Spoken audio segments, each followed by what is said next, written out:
great to be back with you at church this past Sunday.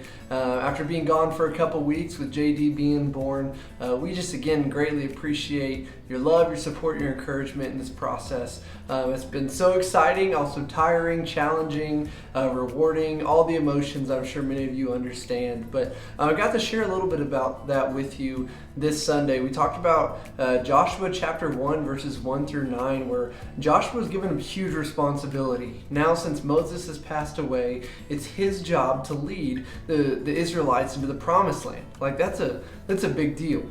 And so there's of course, has to be emotions that Joshua is experiencing here. And we really focused on this idea that there is transitions in life and difficult situations that we walk through that we have a choice to make.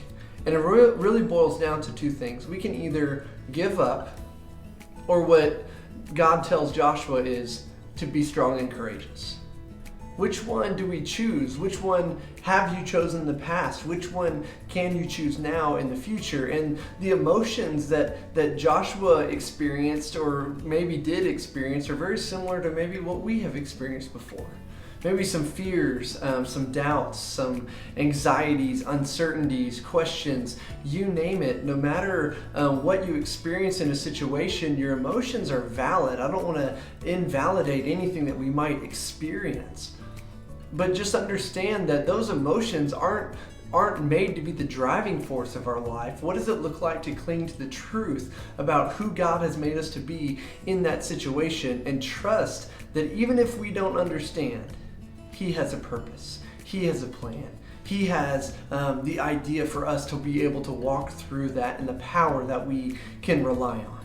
And so I shared with you just the emotions I was experiencing with JD coming into the world, right? Holding him in my arms at 3 a.m. in the morning, thinking about and wondering, what is it going to take for me to become someone different in order to be his dad? Right? JT from a year ago, or even 6 months ago, 2 years ago, whatever it is not going to be the same JT that is needed to raise this little boy. I have to become someone different. And I just remember sharing a story with you about how, man, that's honestly kind of scary for me.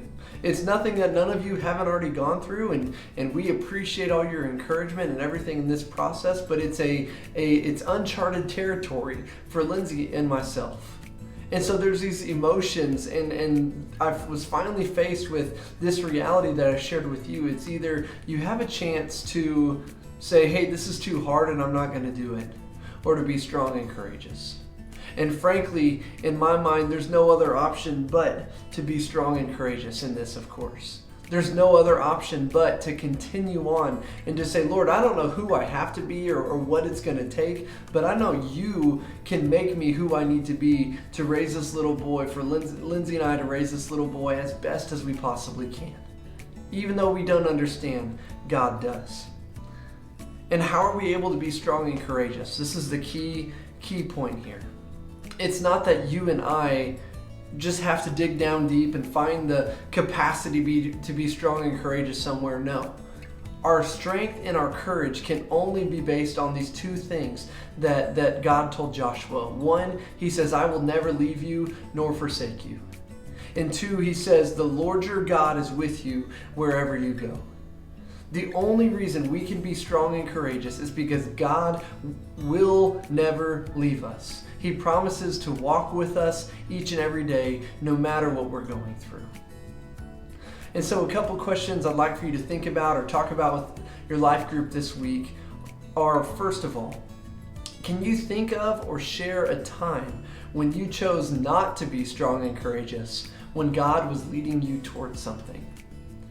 Is there a time where you chose maybe option number 2 and you're like, hey, I'm just going to really give up on this? If we're being honest, I'm just going to give up on this and I'm going to move forward because that's a little too difficult. I know how I have stories like that as well.